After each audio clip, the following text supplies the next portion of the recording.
How do top producers make hit melodies so quickly? In this video, I want to show you exactly how, and you don't need to know any music theory, have any special hardware or software. If you watch the replays of top producers streams, you'll likely go into the comments and see timestamps of the big songs that were produced just in this one stream. And if you go and listen to a Q-Beat sample pack, for example, you'll see that almost every single sample in this sample pack got placed on a big record. It's obvious that there's some secret formula here, and I'm going to show you that in this video. We use these strategies when working with our multi-platinum production team that have worked with some of the biggest artists and producers in the game, and our melody packs have been used by over 100,000 producers. Make sure to stick until the end because I guarantee you haven't seen all of these strategies. So I'm going to start this new project here. It's 145 BPM, and most producers here will go and grab some kind of plugin or preset and start messing with the sounds. I highly recommend starting with just a simple keyboard like this. When you use some very unique, complicated kind of sound with a lot of reverb, a long tail, an arpeggio, or anything like that, it's going to make it confusing to hear what kind of chord progression or melody you're creating. And the chords carry the whole vibe of the song, so you need to be able to hear what you're doing. There are a couple of free tools you can use to make the chord progression process so much easier. In FL Studio, if you right click on this keyboard, you can click minor natural chord map, for example. And as you play the keys on your keyboard, it's going to play a minor chord. And you can go and mess around with chords that way. And if you click Alt-P, there's a new chord progression tool. You can go and right click on this here. You can select whichever scale you want, and you can go and create a chord progression very easily. For example, we'll grab E minor natural, we'll click generate.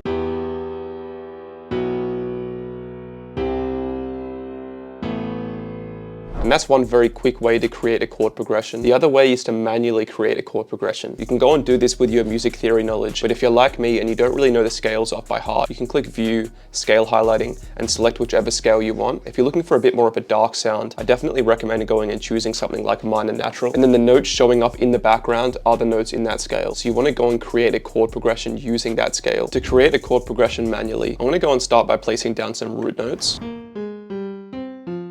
You want to make sure that these root notes have the kind of energy you want in the track. You'll notice it has this kind of dark, mysterious resolution down here at the bottom. That's because I'm going for a kind of hip-hop, trap kind of vibe. If you're creating something for pop, for example, maybe you could have a bit of a happier resolution like one of those notes. But once you have those root notes, it's time to go and build chords or triads out of these.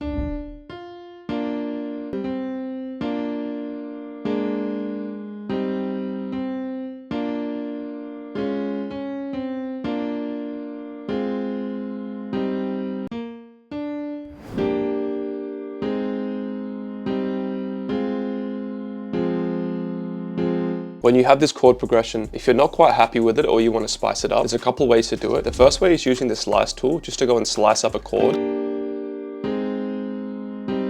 Another thing you can do is slice up individual notes, which will kind of sound cool like this. It kind of creates a melody within the chord progression. Something else you can do is go and grab the middle note of all the chords and do Control Up, which moves it up an octave, or down. I'm going to stick with this one here, I quickly generated.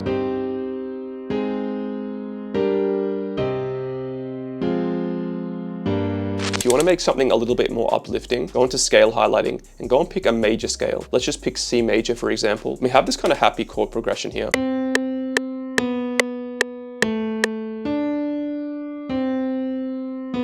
I'm going to turn these root notes into major chords, and to do that, you want to have 3 gaps between the first and second note and 2 gaps between the second and third, and pretty much that's going to sound like this. And if we go and do a similar thing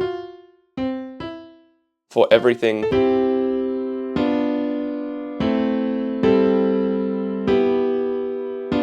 and just like that, you have a pop kind of dance melody. You can also use chord progression kind of guides and tools like this. So looking at this one here, it's a 1, a 4, and a 5, and they're all minor chords. So we're going to grab the first note, then 1, 2, 3, 4, and then 5, just like this. And we're going to build a minor chord out of all of these. And you can kind of change the timing of this however you want.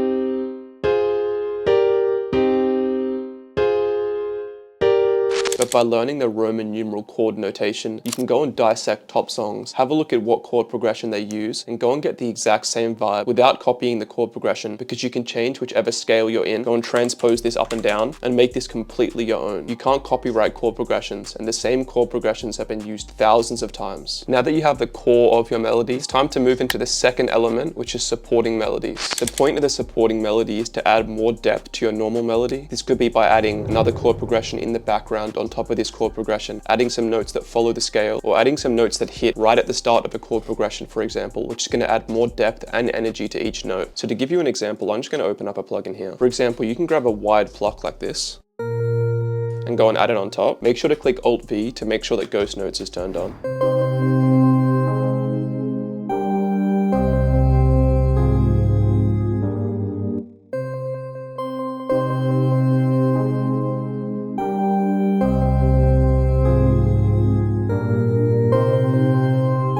And so these two layers blend together very nicely.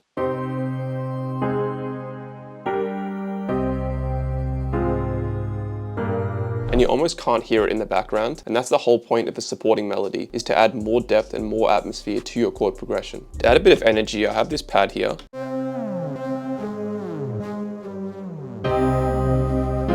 which is going to blend into the background, and it adds some depth to the melody, because as you can hear, there's some evolution with it, with almost a slide down. And now it's time to move on to some of these counter melodies. The whole point of a counter melody is to add more bounce and to kind of make a melody sound sort of mysterious, especially in trap and hip hop. So I have this guitar here. I'm going to go and copy the main chord progression onto this guitar, and I'm going to do Alt-A, which is an arpeggiator, change the range down, increase the time multiplicator. It reminds me of Highest in the Room, which has that really cool guitar melody. And the coolest thing about these counter melodies is they have quite a bit of a different vibe to your normal chord progression. So if you decide to take out the chord progression and bring this melody in on its own for an intro, hook, verse, beat switch, it'll sound quite a bit different, and it will add lots of evolution, even though you just built this counter melody on top of the chord progression. I don't even know how this is possible, but I somehow managed to find a preset where as I go up, the pitch goes down. I've never seen that before in my life. So it's cool to find descending sequences like this and go and add them to follow your chord progression. So as you can see, if we go from this chord here down to a lower chord, and it can be cool to lead into this with this counter melody, or alternatively, you could kind of go and invert this chord like this, and it will be leading in the opposite direction, which also adds some bounce to it. I'm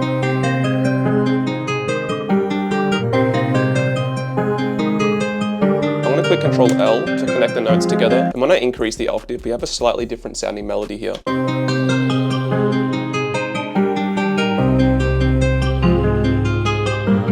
We're obviously not going to have all these layers coming in at the exact same time, but it's great to have so much to play around with. Even beats that you think sound really simple, if you go and have a listen to the different hook, chorus, verse, bridge, outro, they often have lots of different melody layers, but they're so seamlessly blended in and out, you don't even realize how many different layers and how many different melodies they would have made for the actual melody. So the last step is the mixing and the arranging of these melodies. And this is really important, because if you don't do this right, it's going to sound overcrowded, it's going to be hard to put a beat on, and if you want to make a beat with these melodies or send them out for collabs, it's likely going to confuse the listener, and it's going to make it hard for them to use. So go and select all the layers that you made the melody with, go and do Ctrl-Shift-L on the first mixer track, and that's going to send them all to a different mixer. One thing I like doing is going and adding an EQ and just cutting off some of this low end. If you have a look at this guide up here, it shows you roughly where the bass is, and I want to try and cut that out, because it's going to be so hard to put a wide 808 on this if these are clashing. But if you have a listen, it doesn't sound very different, but you're cutting out all these harsh frequencies. And add some reverb to this guitar. I'm going to add some delay to this guitar.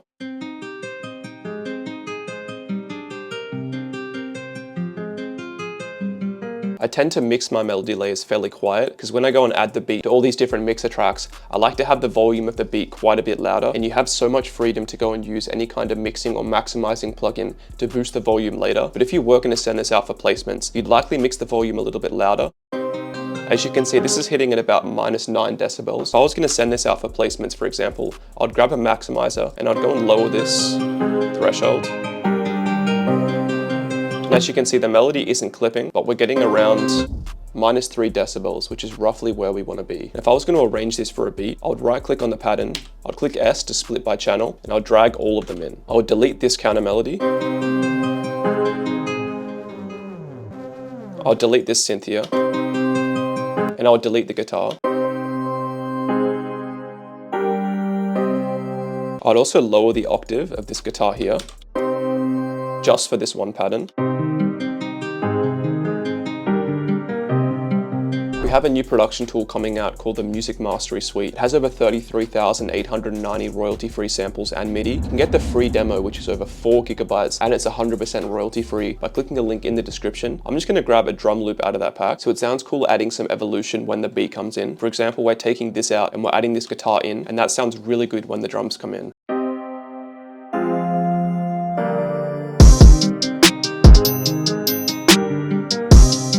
And then later on,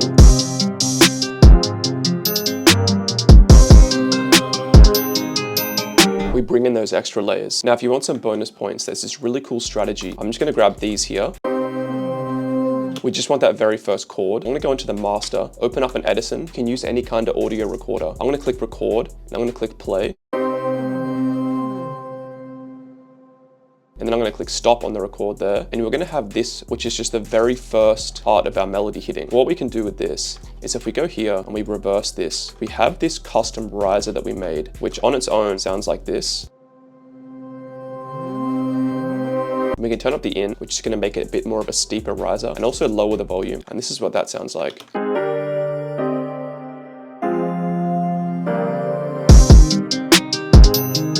It's so awesome to add that kind of evolution, and it's cool to have different parts in the melody that make it sound a bit less robotic and kind of leave your listeners questioning, like, what is that? How did they add that? And it gets people hooked. I hope you learned a lot from this guide and go and use it to make some amazing melodies. Like, save, and subscribe if you enjoyed this. And if you want to learn how top producers make their melodies, click one of the recommended videos, as I dissected how lots of top producers like Mike Dean, Metro, Murder Beats, Way Wonder, and more create their signature sound. Also, click the link in the description to get the Music Mastery Production Suite free teaser, which has over 4 gigabytes of royalty-free samples and MIDI.